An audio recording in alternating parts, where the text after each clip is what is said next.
Mabuhayers. Once again, welcome to Davao City. I would just like to picture that here in Life is Here again, there is no firecrackers during Christmas time and of course New Year celebration. Yeah, it's strictly prohibited here in Davao. And Davaoeños are really believe people. Instead, they have their turutot. So, we celebrate New Year with turutot. How much is your turutot? Tagpila? 50. Ha? 50 ang isa. 50 ang isa. So, 50 pesos each. Okay, I would just like to picture mo. Turutot, 100. Come now here in Catalunan, Piquinho, just in front of Choice Mart. Turutot is available in many color. My favorite color, red, blue, yellow, green. Our color of Davao, green. Sara Duterte. Up to what time ka mamayang gabi? Hangtod unsay oras ka dire? Last Up to 6 o'clock.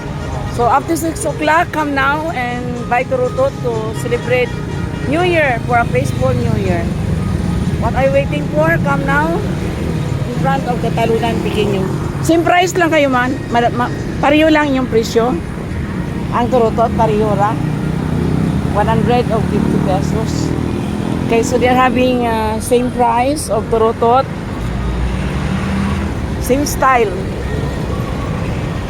Yeah, have a glance. As you can see, there are no firecrackers being sold here in Davao. Just a simple way of celebrating New Year like this with fruits.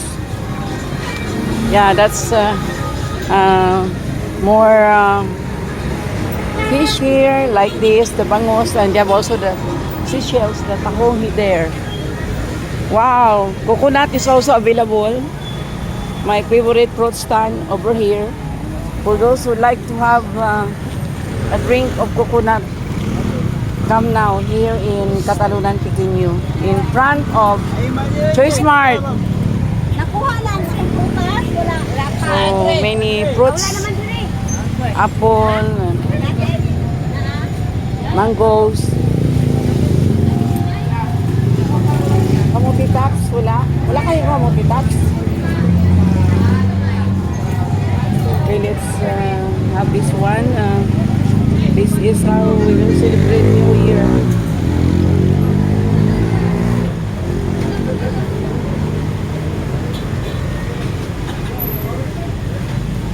Tangkong, wala po may tangkong. Ang saluyot, saluyot. Okay, I will just have saluyot. Here is sold per kilo in Davao.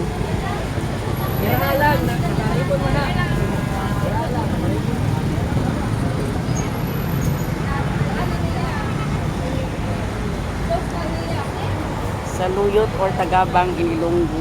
And also okra. Kamatis.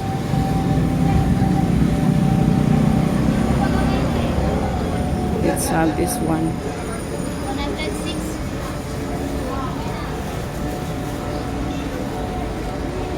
Tomatoes.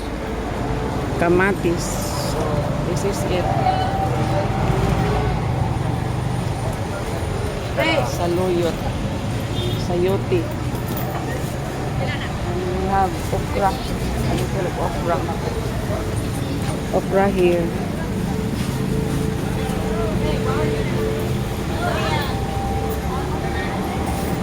Pila.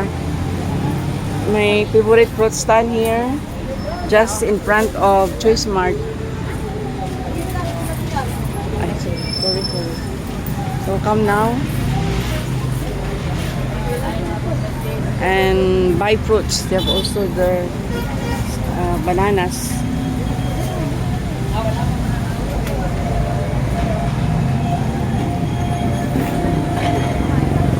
Here in Davao City, the vegetables are being sold per kilo. It's not by bukos-bukos or by bundle.